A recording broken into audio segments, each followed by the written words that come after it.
الحمدللہ وحدہ والصلاۃ والسلام علی من لا نبی بعد اما بعد قال اللہ تبارک و تعالی فی القرآن المجید لقد رضی اللہ عن المؤمنین اذ یبایعونک تحت الشجرہ فعلم ما فی قلوبہم۔ حمد و ثنا رب کائنات کے لیے بے شمار صلاۃ والسلام سید الانبیاء سید ولد آدم محمد رسول اللہ صلی اللہ علیہ وسلم کی ذات پر۔ حمد و صلاۃ کے بعد اللہ کا بہت بڑا انعام اللہ کی رضا ہے کہ اللہ کسی پر راضی ہو جائے، یہ اللہ کا بہت بڑا انعام ہے۔ یاد رکھیں کسی کو دولت کا مل جانا یہ اللہ کی رضا کی علامت نہیں ہے،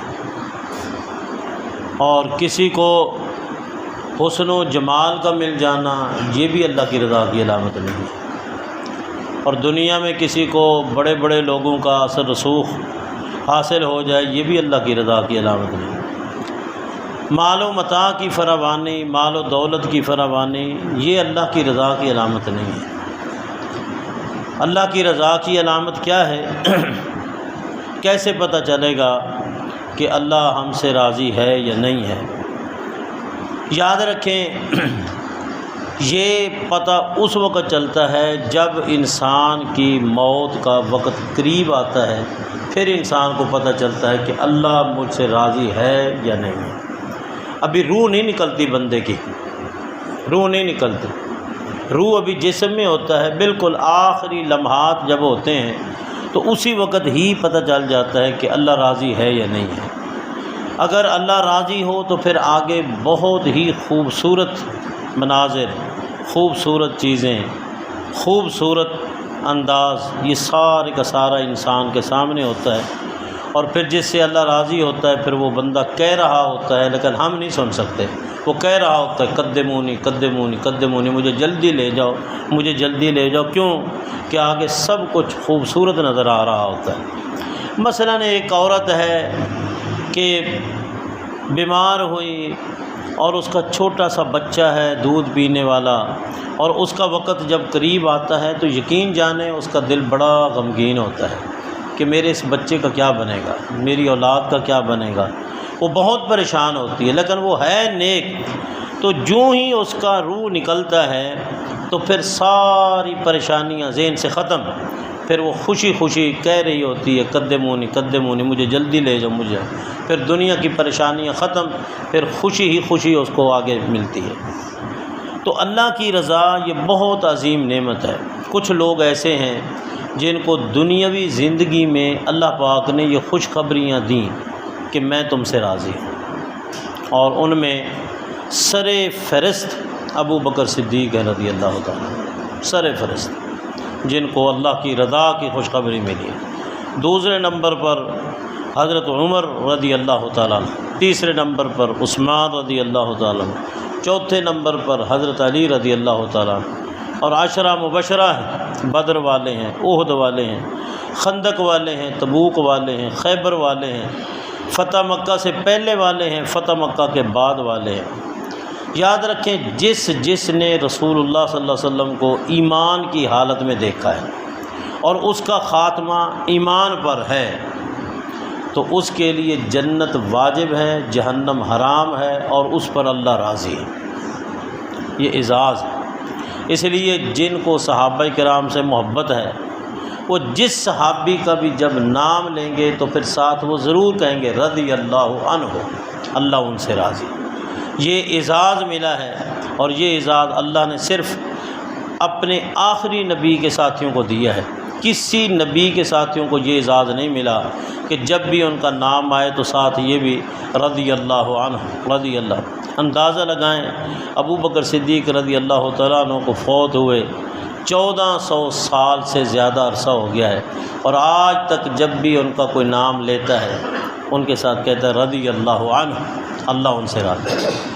اور جو بندہ ابو بکر صدیق کا نام لے اور رضی اللہ عنہ نہ کہے بلکہ برا بھلا کوئی اور لفظ بولے تو یاد رکھیں ان کی صحت پر تو کوئی اثر نہیں پڑتا، کیونکہ جس سے اللہ راضی ہو چکا ہے، ساری دنیا ناراض ہو جائے ساری دنیا، مثلا ایک چھوٹی سی مثال ہے، اب ملک کا جو حکمران ہے، صدر ہے یا وزیر اعظم ہے یا وزیر اعلیٰ ہے، وہ کہتا ہے کہ بھائی تو میرا بندہ ہے تو کوئی مسئلہ نہیں، جو مرضی آئے کر، ساری دنیا اس کی مخالف ہو جائے، وہ کہے گا مجھے کیا پرواہ، پولیس والے اس کو کچھ نہیں کہیں گے، وکلاء اس کو کچھ نہیں کہیں گے، جج اس کو کچھ نہیں کہیں گے، کوئی امیر سے امیر اس کو کوئی، بھئی یہ تو ان کا بندہ ہے۔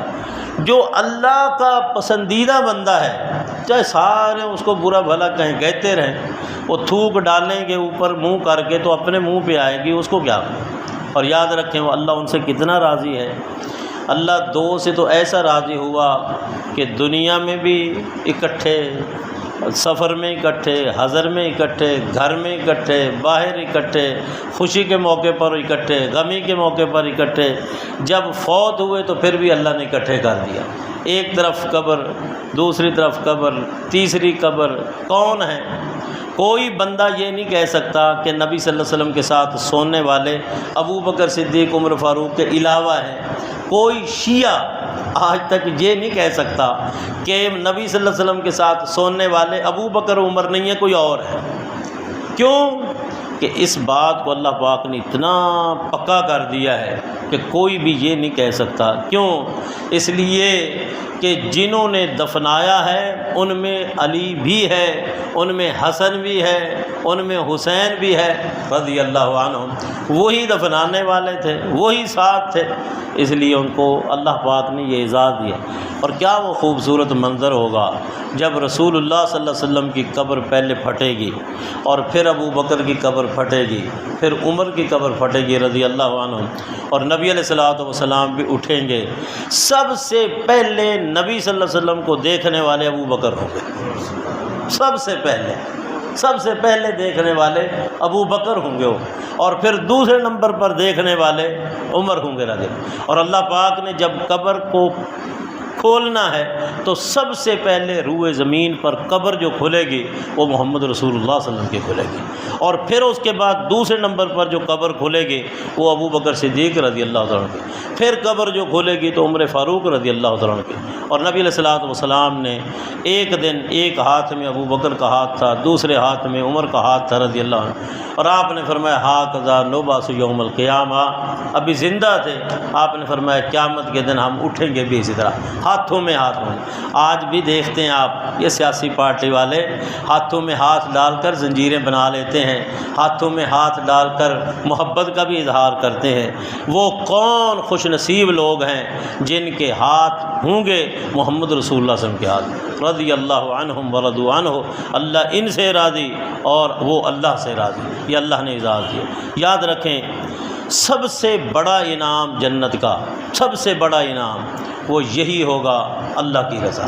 اس لیے قرآن میں اللہ پاک نے کہہ دیا ہے وَرِضْوَانٌ مِّنَ اللَّهِ اکبر، اللہ کی رضا بہت بڑی چیز ہے، اللہ کی رضا بہت بڑی۔ نبی صلی اللہ علیہ وسلم کا فرمان ہے جب جنتی سارے جنت میں چلے جائیں گے، اب جہنم سے نکل کر جنت میں کس نے نہیں جانا ہوگا، بس آخری جنتی بھی جنت میں داخل ہو جائے گا، تو اللہ تعالیٰ جنتیوں کو کہیں گے میں تمہیں ایک نعمت دیتا ہوں۔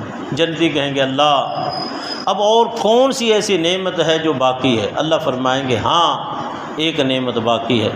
اللہ اپنا حجاب ہٹا دیں گے، حجاب ہٹا دیں گے، اور سارے کے سارے جنتی اللہ کو دیکھیں گے، اور پھر اللہ کہیں گے آج کے بعد میں تم سے ناراض نہیں ہوں گا، آج کے بعد میں تم سے ناراض نہیں ہوں گا، اب ابد الآباد میں تم سے راضی ہوں گا۔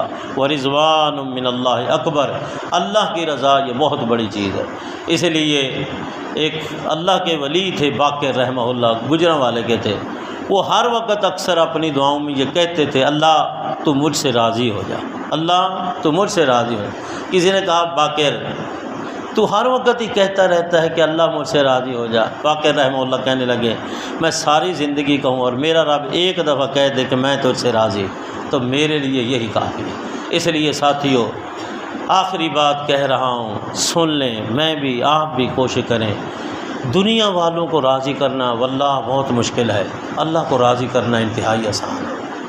آپ کی بیوی ساری زندگی آپ اس کی خدمت کریں، ساری زندگی اس کی خواہشات پوری کریں، ساری زندگی اس کی ہاں میں ہاں ملائیں، کوئی پتہ نہیں کہ وہ آپ سے راضی ہو یا نہ ہو۔ آپ کی اولاد ساری زندگی اولاد کے لاڈ پورے کرتے رہیں، کوئی پتہ نہیں وہ اولاد آپ سے راضی ہو یا نہ ہو، لیکن یہ میرا رب ہے جس کو راضی کرنا انتہائی آسان ہے۔ آپ کا دوست آپ کے ساتھ 2-4 مرتبہ زیادتی کر لے اور پھر آپ اس کو منانے کی کوشش کریں تو وہ کہہ دے گا بھائی تیرے لیے میرے دل میں کوئی جگہ نہیں، بس ختم، تو نے مجھے بڑا دکھ پہنچا۔ یہ میرا رب ہے کہ تو نے 60 سال 70 سال اس کو ناراض کیا، اور اب صدق کے دل سے احساس ہو کہ کہہ دی اللہ غلطی ہو گئی مجھے معاف کر دے، اللہ راضی ہو جاتا ہے، اللہ راضی ہو جاتا ہے، اللہ خوش ہو جاتا ہے۔ اس لیے ہمیں کوشش کرنی چاہیے، یہ مہینہ اس میں ہم نے اللہ کو راضی کرنے کی بہت کوشش کی ہے، تو باقی 11 مہینوں میں بھی اللہ کو راضی کیا کرو، اللہ کو ناراض نہ کیا کرو۔ اللہ مجھے اور آپ کو صحیح معنوں میں قرآن و سنت کے مطابق زندگی گزارنے کی توفیق عطا فرمائے۔ اور ایک دعا سکھلائی ہے رسول اللہ صلی اللہ علیہ وسلم نے، اس دعا کو یاد بھی کرو اور پڑھا بھی کرو۔ وہ دعا کتنی عظیم دعا ہے۔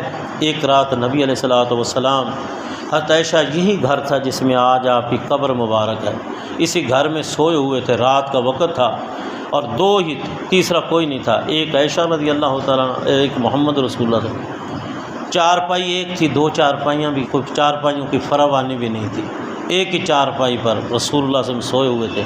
اچانک عائشہ رضی اللہ تعالیٰ نے دیکھا کہ بستر خالی ہے، سوچ آئی کہ شاید کسی اور جگہ چلے گئے ہیں، کوئی چراغ بھی نہیں تھے، کوئی روشنیاں بھی نہیں تھیں۔ اچانک اپنا ہاتھ نیچے مارا تو رسول اللہ صلی اللہ علیہ وسلم سجدے میں تھے، ایڑیاں پیچھے سے ملی ہوئی تھیں اور سجدہ ریز ہو کے کہہ رہے تھے اللہم انی اعوذ برضاک من سخطک، اللہ مجھ سے ناراض نہ ہونا، اللہ مجھ سے راضی رہنا، میں تیری رضا تیری ناراضگی سے میں اللہ پناہ چاہتا ہوں۔ اللہم انی اعوذ برضاک، نبی علیہ الصلوۃ والسلام جن کے گناہ بھی نہیں ہیں، ایک گناہ بھی نہیں ہے، رات کو اٹھ کر اکیلے سجدہ ریز ہو کے اللہ کو یہ کہہ رہے ہیں کہ اللہ تو مجھ سے راضی ہو جا، ہم تو گناہ گار ہیں، ہماری کتنے گناہ ہیں۔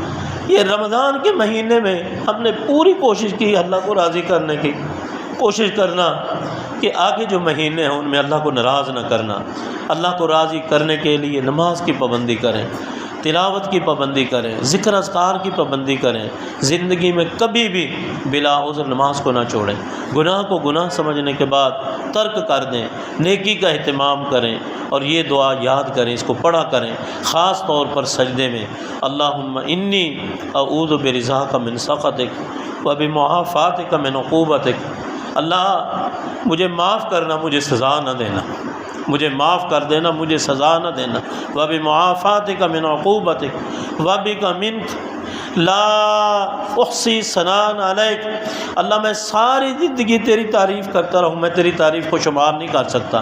أَنْتَ كَمَا أَثْنَيْتَ عَلَى نَفْسِكَ، اللہ تو ایسے ہی ہے جیسا کہ تو نے اپنی تعریف کی ہے۔ اس لیے ساتھیو اس دعا کو یاد بھی کرو اور سجدہ ریز ہو کر اللہ سے مانگو، اللہ کے خزانے میں کوئی کمی نہیں۔ اللہ مجھے اور آپ کو صحیح معنوں میں قرآن و سنت کے مطابق زندگی گزارنے کی توفیق عطا فرمائے۔ آمین۔ جی کہنا چاہیے جی محمد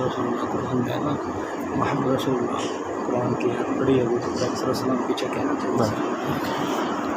قاری صاحب کہہ رہے ہیں کہ جس طرح بھی قرآن پاک میں ہم نے پڑھا ہے محمد رسول اللہ، تو ہم کیا اس کے دوران صلی اللہ علیہ وسلم کہیں یا نہ کہیں؟ یاد رکھیں ہم کسی بھی موقع پر اپنی مرضی نہیں کر سکتے، ہم اسی طرح ہی کریں جس طرح رسول اللہ۔ مثلا جب اذان ہم سنتے ہیں تو اس میں ہم سنتے ہیں اشہد ان محمد رسول اللہ، نہ مؤذن کو یہ اجازت ہے کہ وہ صلی اللہ علیہ وسلم کہے، اور نہ ہی سننے والے کو اجازت ہے کہ وہ صلی اللہ علیہ وسلم کہے۔ کیوں کہ خود رسول اللہ صلی اللہ علیہ وسلم نے فرمایا اذا سمعتم المؤذن فقولوا مثل ما یقول المؤذن، جب تم اذان دینے والے کو سنو تو بس اسی طرح کہو جس طرح اذان دینے والا کہہ رہا ہے۔ جہاں تبدیلی ہے وہ بتا دی ہے کہ وہ کہے گا حی علی الصلاۃ حی علی الفلاح، تم نے کہہ دینا لا حول ولا قوت الا باللہ۔ تو قرآن مجید کی تلاوت جب آپ سن رہے ہیں تو وہاں یہ آیا ہے محمد رسول اللہ، وہاں آپ صلی اللہ علیہ وسلم نہیں کہہ سکتے۔ ویسے بھی قرآن کا یہ حکم ہے وَإِذَا قُرِئَ الْقُرْآنُ فَاسْتَمِعُوا لَهُ وَأَنصِتُوا، پیچھے سے خاموشی سے سننا ہے، ہم نے پیچھے سے صلی اللہ علیہ وسلم نے۔ اور باقی کسی موقع پہ نبی صلی اللہ علیہ وسلم کا نام آتا ہے، ویسے میں آپ کہہ رہا ہوں محمد رسول اللہ اور آپ صلی اللہ علیہ وسلم نہیں کہتے تو یاد رکھیں اللہ کی لعنت شروع ہو جاتی ہے۔ انبیاء، اولیاء، صلحاء، شہداء، ان کا احترام ضروری ہے، اور احترام کس طرح کرنا ہے؟ جس طرح اللہ اور اس کے رسول صلی اللہ علیہ وسلم کا حکم ہے۔ اللہ ہمیں عمل کی توفیق دے۔ نہیں، تکبیر بھی جب آپ سنیں گے تو نہ اذان میں نہ تکبیر میں ہم نے رسول کے ساتھ صلی اللہ علیہ وسلم کا لفظ نہیں، بلکہ وہی کلمہ دہرانا ہے جو مؤذن یا مکبر کہہ رہا ہے۔ جی ہاں جی ہاں جی، اس وقت تو جو بندہ نہیں کہے گا لعنت شروع ہو جائے گی اگر اس کو مسئلے کا پتہ ہے۔